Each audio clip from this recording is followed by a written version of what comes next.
All right, welcome to episode 4 of Live Life on the Edge podcast. With me, I got a good friend and colleague in the industry, Jeremy Drury with IoT Diagnostics. Jeremy, thanks for joining us today. Hey, Adam. Good to see you. Always a pleasure chatting with you. Thanks for having me. You too, man.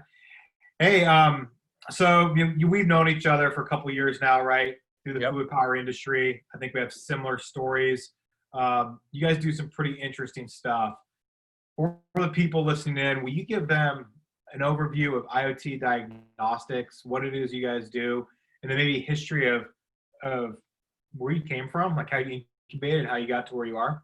Yeah, sure thing. So in short, I'll try and make this like this is a baseball kind of easy, and so we do, simply put, end-to-end fluid power IoT, predominantly focused on factory floor applications. And so when I say end-to-end, you can use one-stop shop, full stack, whatever kind of term you want. And the way that we focus on that, and the way that we try to make it easy for our customers, we kind of have this adage of IoT 1, 2, 3. We just want to make it as simple as 1, 2, 3, because we feel like there are 3 key components to any good factory floor IoT installation, right? And you gotta make the data, you gotta move it somewhere, and then you gotta manage it. I like that. And so we focus on solutions for all 3 of those and pull it all together. And so we do proprietary sensing hardware for things like pump monitoring, fluid monitoring, filter monitoring, rotating equipment monitoring.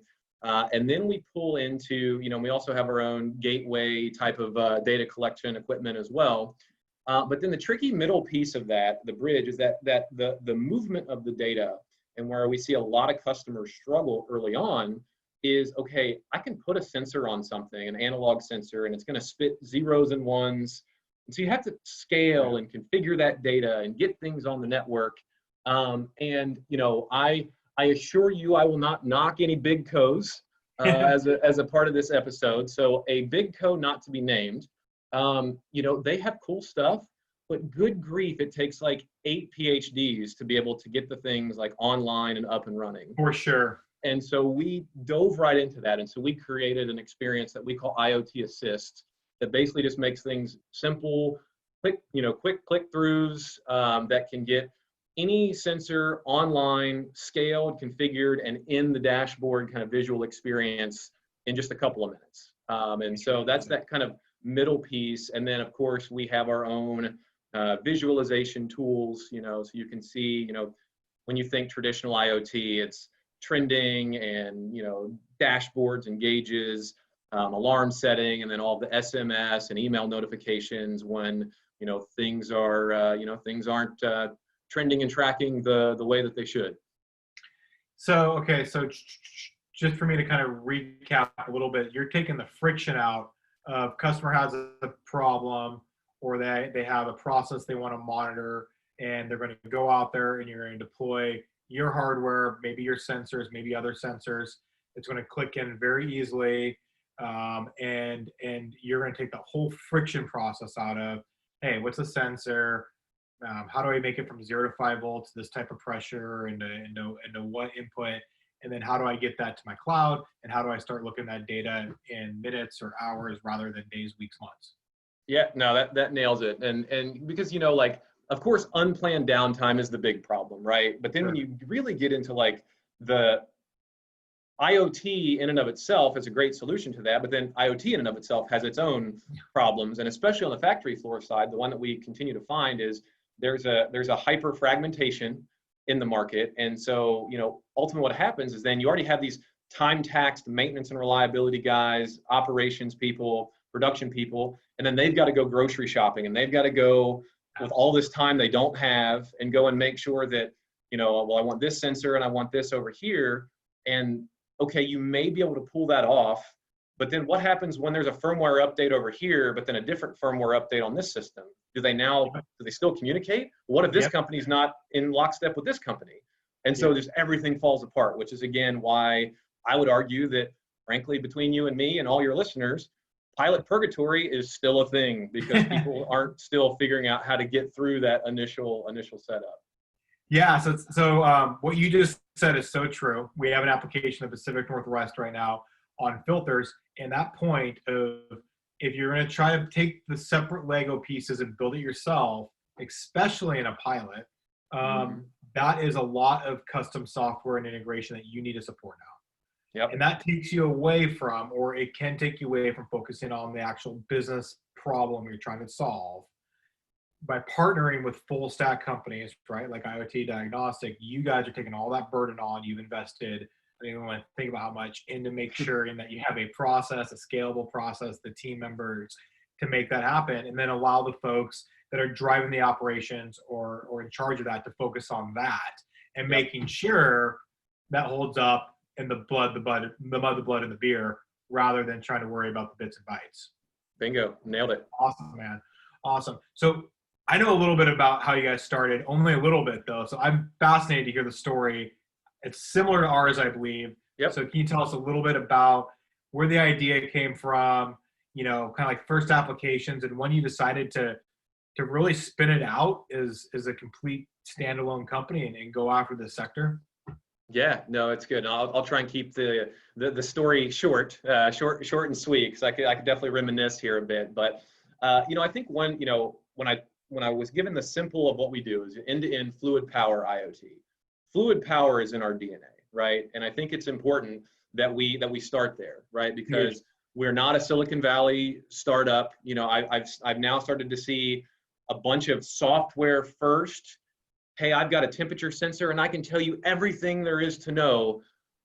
No, I'll also try not to use any profanities on this episode, but no, it's not accurate, right? For sure. And so, because what happens in that is, one luxury that we have is we don't have to cram the night before a big meeting when we're trying to solve a customer problem, because we've been doing it for decades, because we spun out of a 50-plus-year-old fluid power distributor in the Midwest called Hydrotech. So Hydrotech is a big, Rexroth, Hydac, Sun, and so we know, most of my team actually spun out from Hydrotech back in 2017, right? And so these are guys that serviced pumps, motors, they know lubrication, they know filtration, they know how it works.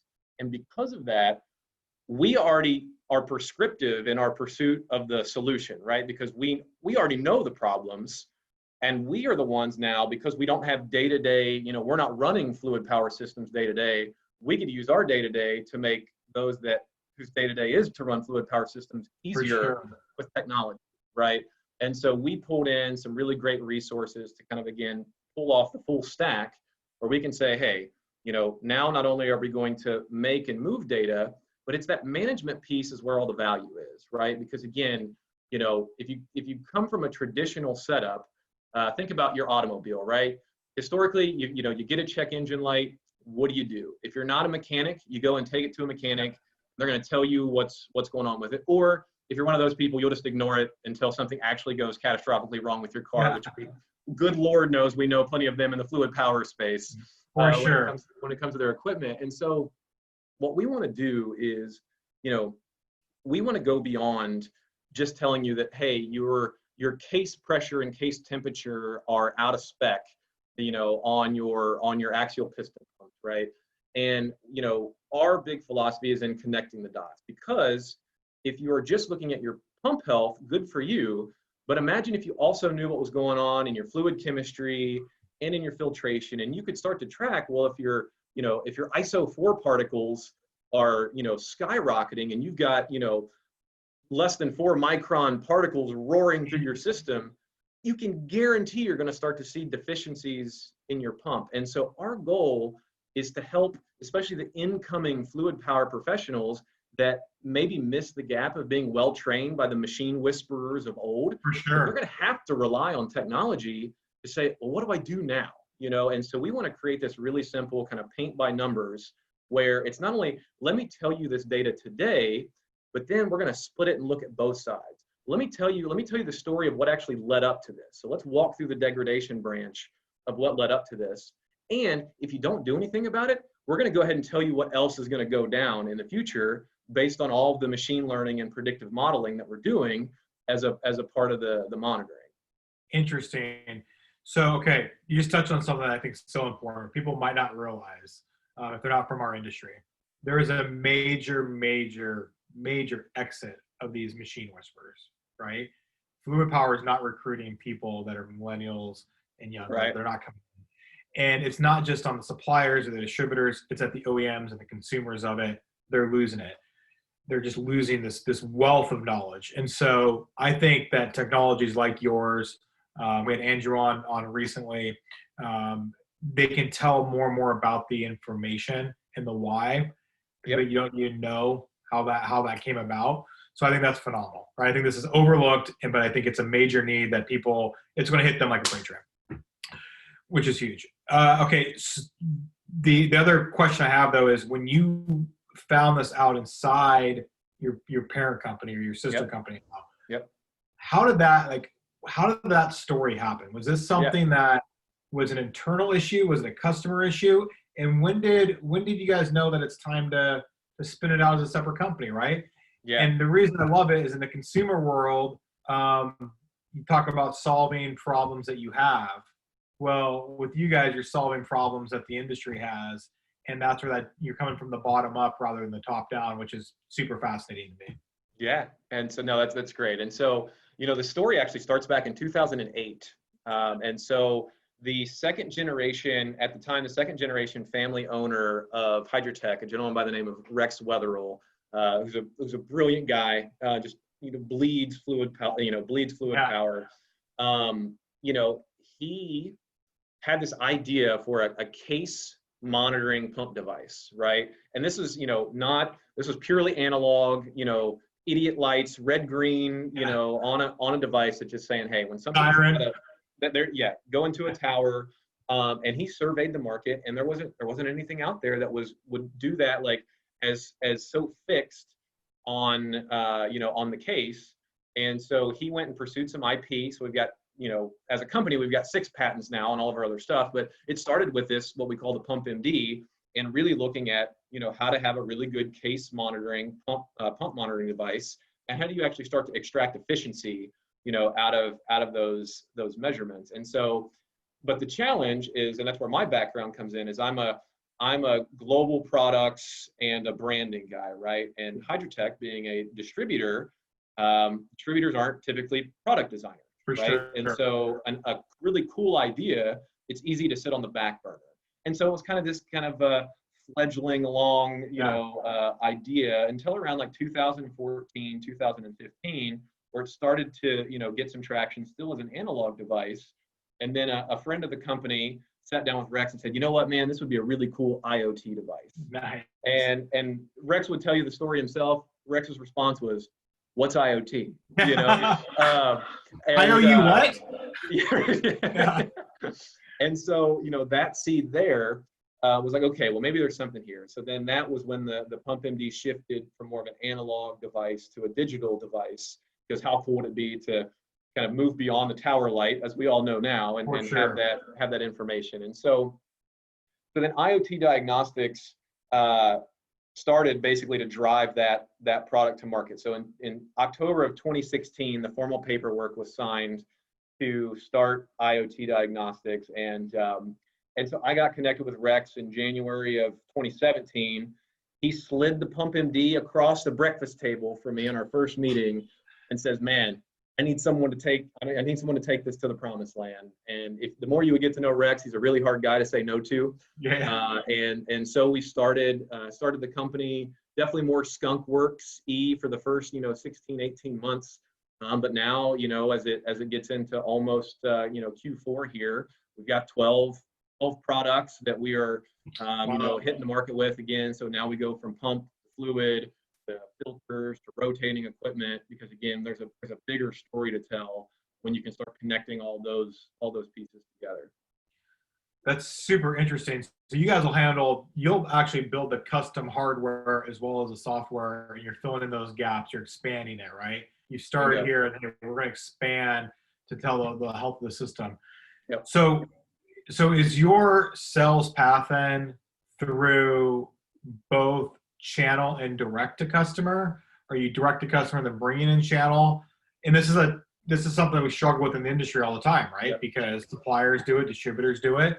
What's your take on this? How are you guys doing it coming from Fluid Power? Yeah, sure thing. I mean, we're a big proponent of land and expand, right? And so now we're fortunate being in the Midwest. 80+% of manufacturing is within a 6-hour drive of Cincinnati, Ohio, where we're That's a where good we're that's a based. good spot to be in. Yes. But because of again where we came from, and so channel distribution is also in our DNA, right? And so we will continue to flood the market via our channel partners. But the two caveats I have to that is one, in early 2019 we started a fractional business that we call the IoT Clinic, because again we had OEM style companies that had big digital transformation ideas, but as you well know, the bigger the company, a board or a C-suite can have big, sexy things like we want to be a data-centric company by 2025, and all the trickle-down people in the organization are like, cool, what does that actually mean? For sure. And then so we would come in kind of as an outsider's perspective and say, okay, well, we can help you actualize kind of your early pieces of this. So that's really our primary like direct path. But Pump MD's getting to market is through channel, and I think what'll be interesting, and if there are any U.S. based channel distributors that'll listen into this podcast, like I'm sure there will be, we love some of the work that we're actually doing with one of our channel partners in New Zealand, right? Huh. And so they're taking to me they're a bit ahead with their model, because they are basically taking our equipment and integrating it into their service business that they're driving to their customers. So they're saying, hey, you know what, customer, maintenance and reliability is a big deal. You don't spend enough time and money on it. So why don't you just pay us and we'll outfit you with the sensors, we'll replace your filters, we'll look at your fluid and make sure that it's staying up to beat. And man, they're just crushing it over there with that model. And I worry that sometimes here in the US that we're still, because we've been so good at it, we just love to pass widgets. Yeah. It's just what we just pass the most valuable widget through. And we just see such a value laydown for distribution companies that have service arms. I mean, to be able to integrate, again, years ago, I talked about the whole difference between advancing from being an enabler to an integrator, right? Yeah. And so when you can go and you can do more than just, hey, I'm going to give you the latest thing to make your business better. Well, I want to go a step beyond that and actually get in your business, because I want to be able to, the day that you can show up to the right person with the right solution at the right time, you will never be replaced at that company as a provider. Yeah, and now you're also tied to their outcomes and their performance, their uptime as a company, right? So the partnership gets stronger. I think that's super smart, and I think also the partners that we have in North America, they really look at, they really provide a lot of value-added services, right? They're different. They're not passing the widget. So I think there is a major shift that started to happen 10, 15 years ago of these larger value-added system integrators. They still do all the supply chain and the inventory and all that stuff, but they are doing more of this. That's a super interesting business model. And I think what's compelling about it is I believe technologies like IoT diagnostics that it enables pull-through. It's not the product to sell, right? So if I'm a salesperson inside the fluid power industry, I'm not trying to figure out what's the margin I can sell on this device, but actually what's everything else I can sell behind it, and how does that change my relationship with the customer? So I think that's a paradigm shift as well. And I would imagine this happens. I mean, you and I have never talked about it, but I'd imagine you go into a customer, you deploy a system, you do an MD clinic, or you do an IoT diagnostics, that relationship's got to evolve. Absolutely. And so the real challenge to channel distributors is outcome-based business is right around the corner, 100%. Where it's, we're not really even moving widgets anymore. We are moving equipment in there that's going to influence your outcomes, and that's how you're going to pay us for it, And so 100%. the more that, I think as we've talked about before, in our everything connected world, especially in our personal lives, and the more time that we're spending working from home, the more that everything in our personal lives are connected, and we just have that expectation that we're constantly using and managing data in our personal lives. When we get to our workplace and we have that disconnect where things don't feel connected and things feel very paper heavy and all of that, there's going to be a big ache that drives through that. And so, with GE already kind of doing the pay by thrust, our business model is set up in the future to also, go into, okay, well, we would just rather, have you purchase based on how much uptime that we're creating for you. Yep. It's a big challenge to, the channel distributors to say, okay, how ahead of the game can they be on being ready to respond as the market continues to shift that way? Yeah. So the earlier comment we had too about the employment gap, people leaving, that piece of it, if I'm a distributor integrator and you're gonna have the talent or the technology to make your customer successful, Yep. that piece of it's gonna play right in there because those skill sets they have internally are leaving as well. And Think so you if you're nailed able it, to do man. that, it's funny how it all kind of comes full circle. But I mean, just today I had a meeting with some partners of ours overseas, and they want to do a full OpEx deployment. And we don't see that in the US yet. We haven't seen it really truly embraced in the US. And they're like, no, we want to know what the full OpEx is for a 3-year, 5-year contract, supply Right. all the hardware, supply everything. And overseas they seem to be a little more innovative than we are here. They push the envelope a little bit. And so I think you're absolutely spot on. It's coming here really, really quickly. Yeah. That's awesome, man. That's awesome. Yeah. So a couple other questions for you. So what's the hardest thing you've experienced from bringing new technology into our industry? And what would you advise either companies that are incubating new technology internally or partnering with companies like yourself, like us, to embrace it and deploy it? Yeah, I think there's no, those are great questions. I will still say, and I think it's one of the things that a lot of startups miss is patience is a virtue. Because like literally our hair is just on fire constantly because like every day is a fight for survival, right? And so you're just begging and trying to pull the market forward. And and it's one of those that I've talked about before where the danger, is like when you leap across a chasm of value and you're in future value land and you are begging people who are afraid to make that leap over to get that value, at some point you've got to abandon that strategy and jump back to them. Because I think a lot of what happens is people say, okay, well, we're going to start building the bridge back to those. And guess what? Every day that I'm building that bridge back, guess who's still not moving in that equation? Yeah, for sure. It's the customers. And one of the funny stories that we always have is that we always have to be simple, right? Is our initial Pump MD has had one arrow on it, like for basically how you would install it in the direction of flow, and people would get it wrong all the time. They would install it, and then so we put 2 arrows on it. People would still install it, and so now like it's literally got 3 different arrows on it, where it's just like, hey, like literally the flow. It says flow on there. It's supposed to go this way, and that's not a knock on the people that are installing it. To me, that's the empathy of like, these guys are so freaking stressed out and busy. And like, common mistakes happen. We know it because we work super fast pace. Like I try and make sure that, on any given week, I'm making better decisions than mistakes. And that's never 100 to 0, like there's always things that happen with speed. And so, the ability to just stop for a second and listen to the customer and listen to what is still pain points for them. And that's why, one of the big, it's not a trade secret of ours by any means, but I think it's a clever approach that we have is we are very application specific, right? Is like, we are not trying to bolt on a sandbox on top of a company. We're starting to say, hey, you know what? Like your power unit applications, because they scale, because they go everywhere. Let's start there. That's a common problem. It keeps you up at night.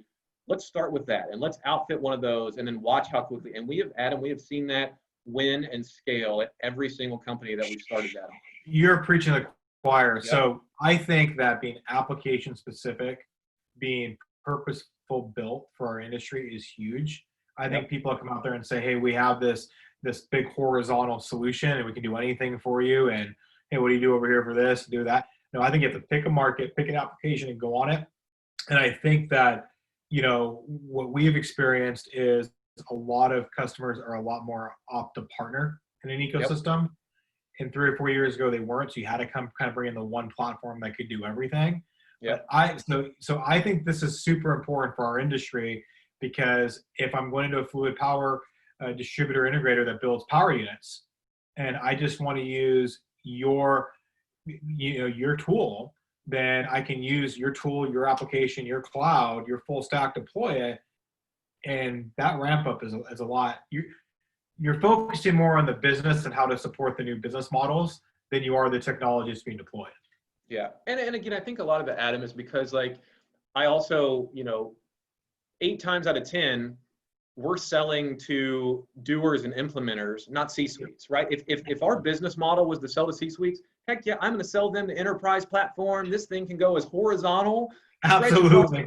Let's go boil the ocean together, Yeah. But the reality is like that's not where we serve, because again, we know fluid power, and so it's really easy for us to slot into someone who's there, servicing this equipment and using it every day. And when you talk about their problems, they're never going to talk to you about network connectivity. They're going to talk to you about the fact that, maybe that what their mode of operation is they've got buckets underneath their leaky hoses. And then at the end of every shift, someone just takes that bucket and just dumps it back in the tank. Absolutely. Yeah. Our first use case 5 years ago, 6 years ago now, 6.5, was a steel mill with a power unit, and it had a leak in it.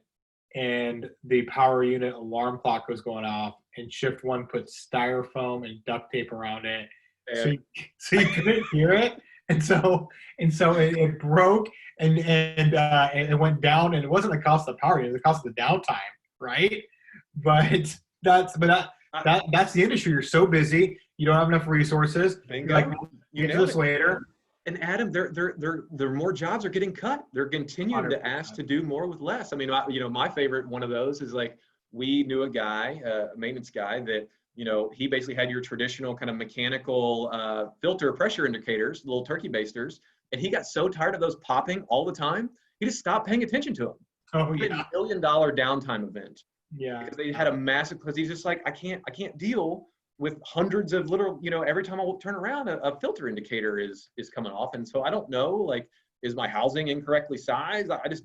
Frankly, I just don't want to deal with it anymore. Interesting. And then, boom, major downtime event, Interesting. So, okay, so the question I have, we're a little geeky here. So when the data gets into your application, and I have a large fleet of pumps or presses or power units or whatever, and it's really great for the operator in that shift or the shift supervisor, but now IT wants that data. Yep. How have you guys made it easy to transfer that data, right? So you have the barriers of deploying the actual hardware, but Yep. now you want to get that information to someplace else. Right. What have you guys done there? If you haven't done stuff there, what's the plans to do stuff there? What's your approach? Stuff like that. Yeah. I mean, it's and that is the money question, right? Yeah. And so for us, we are, we are in the process of really hammering out a really solid data governance policy. I would encourage every organization, especially once, I mean, things are serviceable through pilot phases, but then at scale, especially the larger companies that you start to work for, it's a pay to play at that point, right? For sure. And so, the way that R kind of managed that third piece, it has a really kind of savvy way to securely do different user groups, different kind of stacked user groups, right? Where, through certain levels of encryption and authentication. So I'm ABC Packing Company, and you're in there, and I'm going to have some type of authentication to my data. Yep. That's going to be there, and you guys are going to work with me on some type of service that says, hey, we have all of our governance, we're doing our security here, we'll work with you to create some automated way that data can come into your system.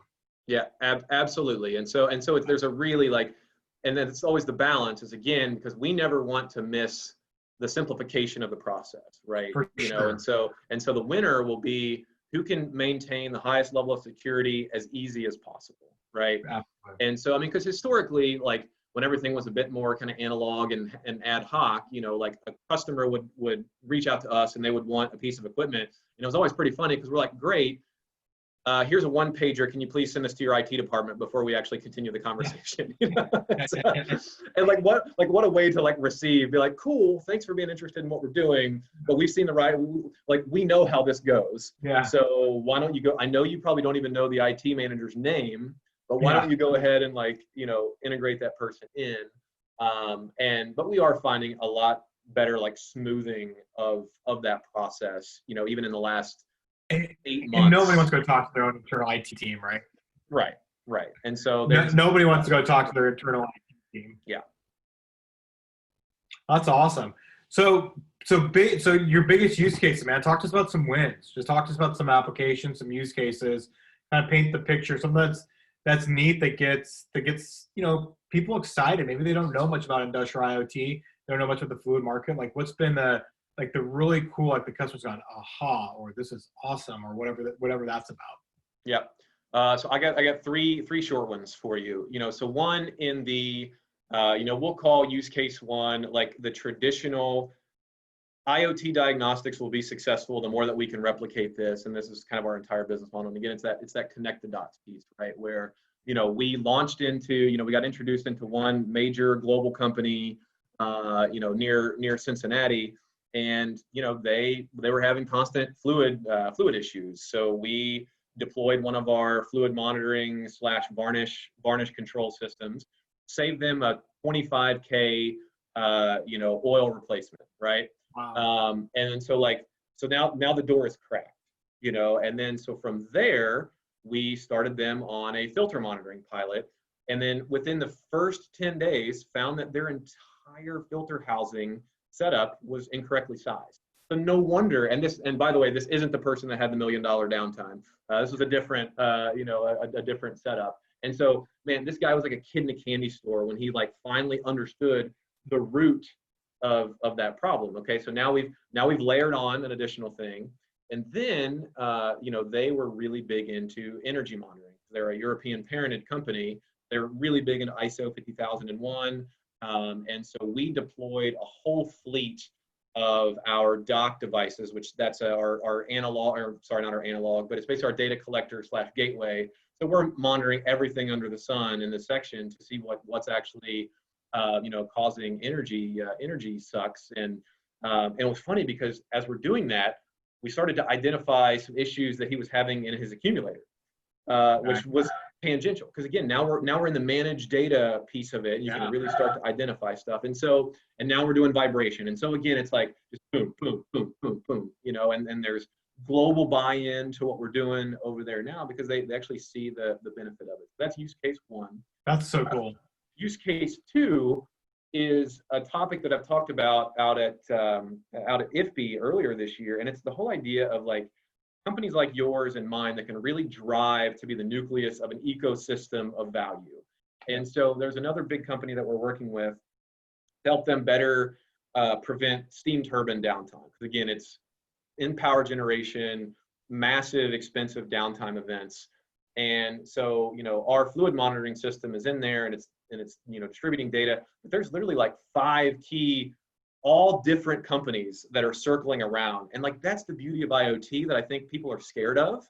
But there's literally research companies, end users, the fluid supplier, tribologists, like everyone's literally circling around this data that we're just like safely and securely churning out to everybody. And then we'll get on the phone and be like, oh my gosh, like, did you guys see what this is doing? And you guys see, and like, everyone's just blown away, you know, by like how cool this is doing. And so it's like having a thread of your machine, and the machine is giving you some information, and you can collaborate around it. Like that piece of it, when people first have their first collaboration around data of a machine, it changes the game.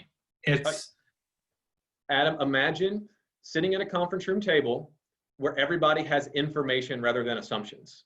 Crazy. I mean, like, hey, that means less PowerPoints.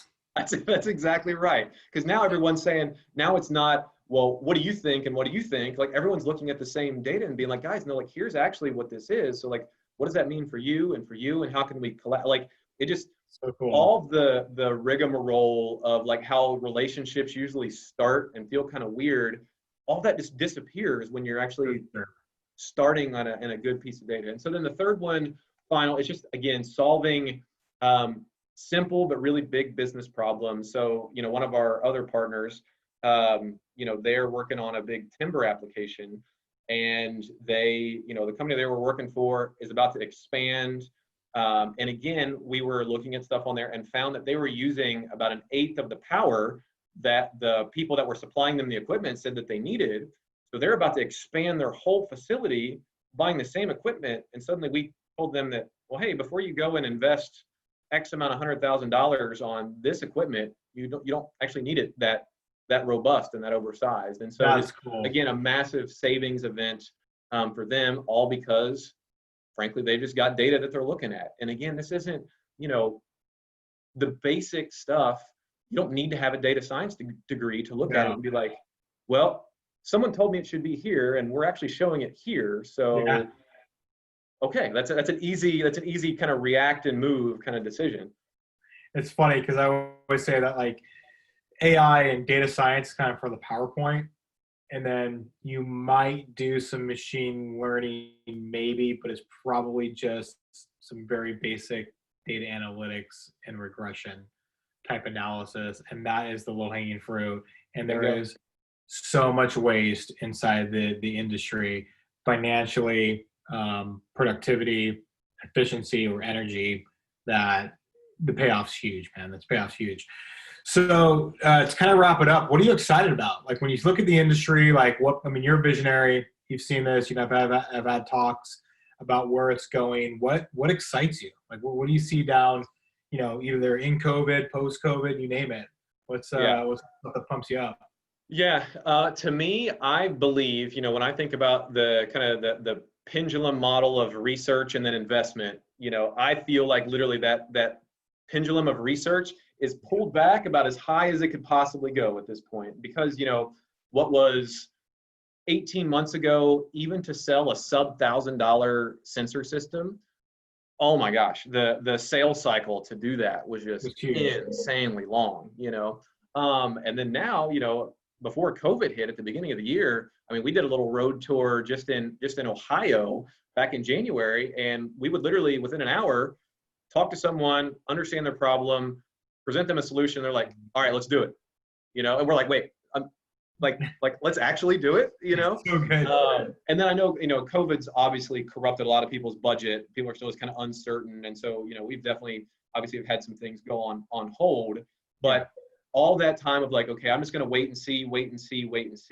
I genuinely see that, starting to accelerate. Because for me, like when I think about your traditional technology adoption curve, right, when you go from innovators to early adopters to early majority and through those, I have a sneaking suspicion that the fluid power version of that is literally like 10% innovators and then everybody else minus like the final 5%. Like I don't think it's going to hit as much of the like early adopters, late adopters. It's just like once you get through the initial, then everybody's playing at that point. You are spot on with that. I've lived that my whole career. I've seen it. You have that initial prime the pump early adopters, and then it just catches on. And then, like you said, there's that 5% where people are still using wires to do like cables and to do stuff that electronics can do.